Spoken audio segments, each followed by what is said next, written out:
மல்லிகைப்பூ வாசத்திற்கு மயங்காதோர் இப்பிரபஞ்சத்தில் எவரும் இருக்க மாட்டார்கள் எனலாம்.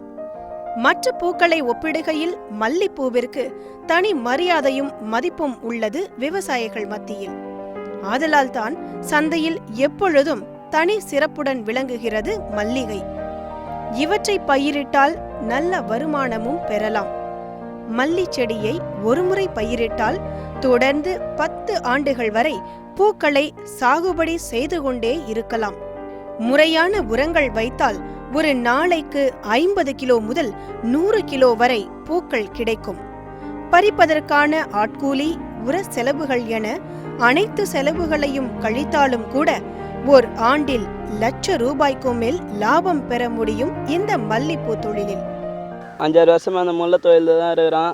அந்த அளவுக்கு ஒன்றும் முதலீடு போட வேண்டியதில்லை. இந்த தொழிலை புதுசாக பண்ணுறவங்களுக்கு நல்ல லாபம் கிடைக்கும். ஒரு நாளைக்கு வருமானம் ஒரு 200-300 கிடைக்கும். நல்ல லாபம் வரும். எனவே விவசாய தொழிலில் ஆர்வம் உள்ளவர்கள் மல்லிப்பூவை தொடர்ந்து பயிரிட்டால் நல்ல வருவாய் ஈட்டலாம்.